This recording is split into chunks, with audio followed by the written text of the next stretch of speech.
Hey. Alright, nobody's gonna say hey? Alright, I'm just talking to myself then? Alright. I like the layout of this room. It's really, there's just a mix of a bunch of white people and then a bunch of colored people, but now the white people are at the back of the bus and all the colored people are at the front. Good for you, very progressive. Yeah, good. Oh, well, shit. How's it going? Who likes Asia? Clap if you do.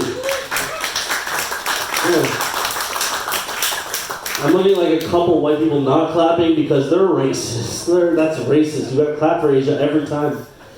No, the reason I bring it up, I went to Southeast Asia recently. I went to Cambodia, Thailand, and Vietnam. And yeah, it was a lot of fun. But it was like a 3-week trip. And I realized like I've never been on a trip that long before. And by the end of the trip, I went with 7 guys and we fucking hated one of the guys by the end of the trip. But I realized that's like a good lesson learned. Like, I think any trip, like, for that long, you're gonna eventually learn one of your friends is fucking annoying, you know? So now you can use that as a tool. Like, I'm not gonna lie, if you're my friend and I ask you to go on a trip now, it's because I think I might not like you.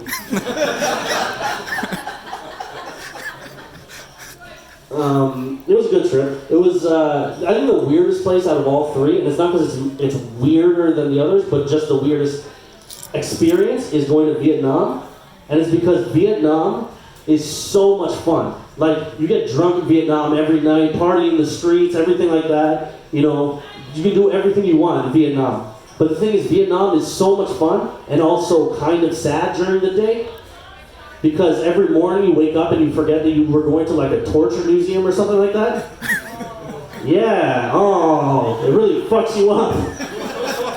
You wake up in the morning hungover, and you're at a torture museum, and you forget you're an asshole Westerner, so you're in this torture museum, and they're like, this is the tiger cages where they used to keep us, and we could barely move.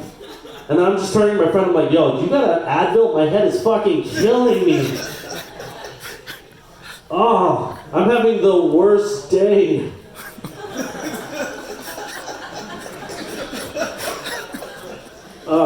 Is anybody in love in this room? Clap if you're in love.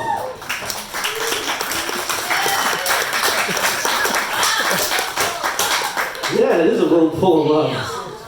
Jesus, you clapped a little harder than Eric. Eric, her parents are here, you dick. You're gonna clap loud. Oh, I like old people. Yeah. No, but he's not, that's not like really old, just like sort of old. He's the type of old I like. You know, because I didn't grow up with like really close to a lot of my grandparents and stuff. So like, you know when we talk to someone, they're like, hey, you like old people? And I'm like, I think old people are adorable. Not me. I grew up really close to my parents, so I just think like people who are 50 or 60 are really adorable, you know? Like a good middle-aged man, delicious. It's great. I walk up to a middle-aged man all the time, I'm like, hey, you want me to help you across the street or carry your bags? And he's like, no, leave me alone. I'm not, I don't know, I'm dating someone right now, but I'm glad because dating has not been going well for me in general. And I realized this is the reason why, is because every time I go on a date now, I've realized I don't have a lot of experience. Like I haven't had a lot of long-term relationships. And I think sometimes a girl wants to see that, wants to see you have that experience, right? So now every date I'm on, I feel like I'm on a job interview, and they quickly realize I have several unexplained gaps in my resume. So I was like, Mr. Sanker, what were you doing in the 2012 to 2015 years? I don't know, I was finding myself. Just give me a job, please. You gotta get out there, you gotta date or stuff like that. My problem is, I don't like asking girls out. It's tough. I don't like it because it's hard. I don't like rejection. It's not fun to be rejected, you know? So I don't ask out a lot of women. So I've thought of a new system. This is my new system to force myself to ask out more women. All I do is, I ask out a girl, and if she says no, I take the $40 I would have spent on the date. Shut up, that's a lot of money.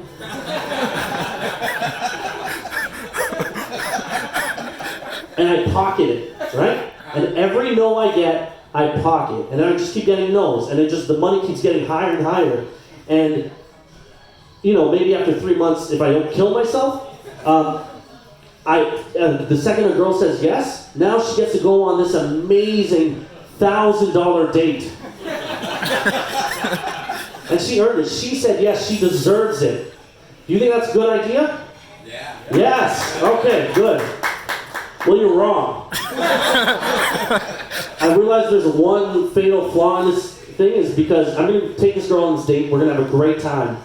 And then we're going to go on date number 2, and she's like, oh my god, I can't believe what's going to happen now. And I'm like, no, we're back to $50, we spent it all. Did you bring your McDonald's coupon?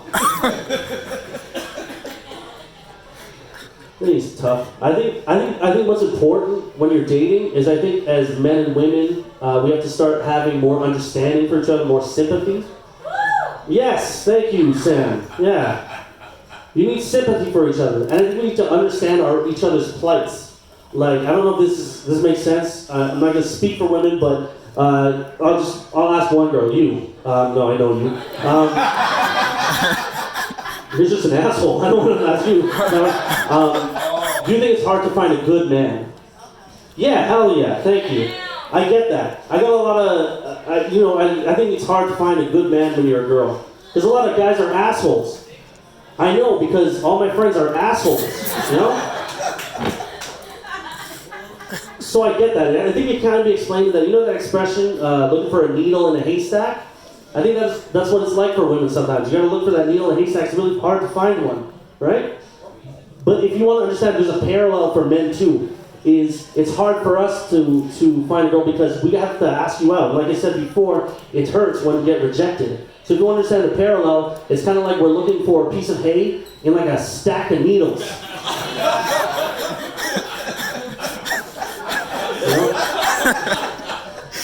Ouch. Also, some of those needles have AIDS. You know what I mean? So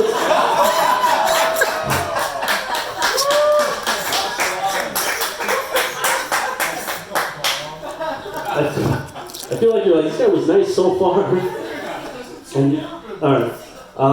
You gotta be, I think I'm just trying to be a good person. That's how I'm gonna try to meet a girl and stuff like that. I'm dating a girl right now, and I'm trying not to like her too much. Because I realize if I like a girl way too much, she usually quickly breaks up with me right after.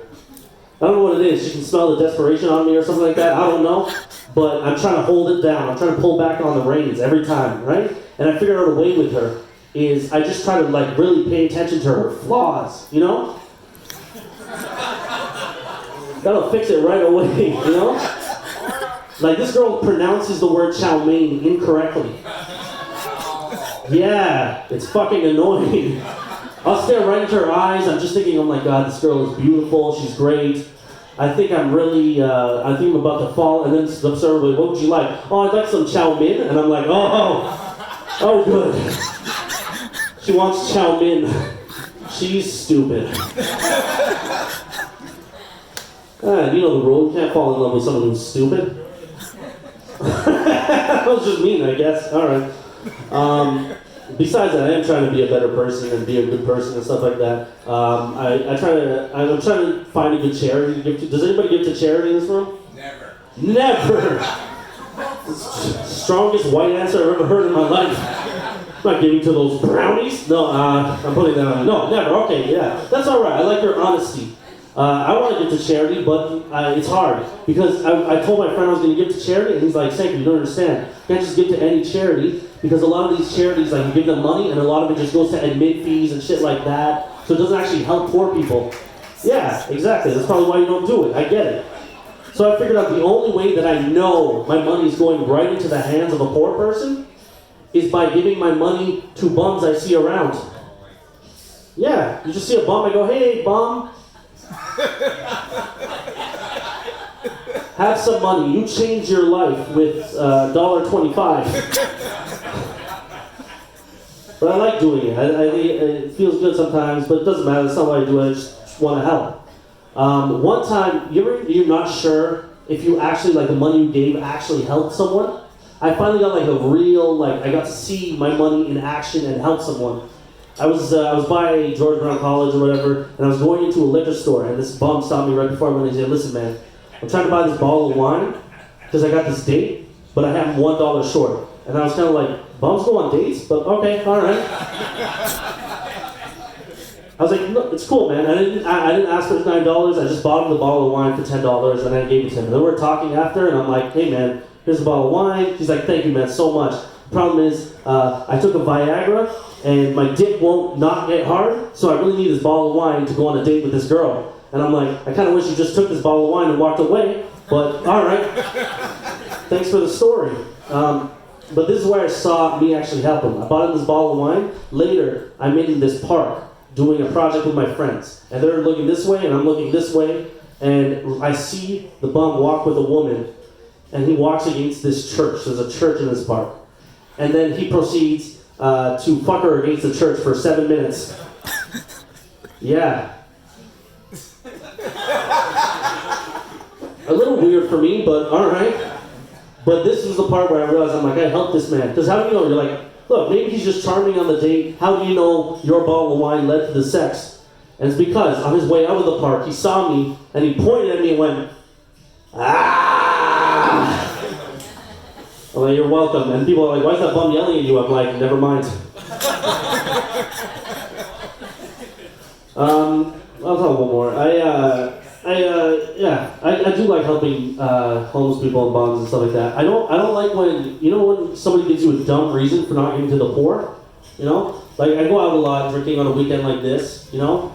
And you see your friend, you see a bum and you give him some money, and one of your friends says some stupid shit to you. He's like, Sanker, what are you doing? Don't give that money to that bum. He's just gonna spend all that money on drugs and alcohol. And I was like, what the fuck are you talking about? I'm drunk and you're high right now. Who are we judging? Also, he's a bum. If he's spending all his money on drugs and alcohol, let's follow him. He knows a good deal. He's not gonna spend his money on a $9 beer, you know? I should finish on this one because this is one of my favorites. I'm also trying to lose weight to be more appealing and shit like that. But girls like fat guys? Alright, okay, alright, it came in delayed. It's like you felt like someone was going to judge you or something like that. She likes fat guys. But no, I'm trying to get skinnier stuff. I'm trying to pay attention. What do people do differently than me that maybe this is why I got fat or whatever? And I learned this. Apparently, you guys don't eat after you ate.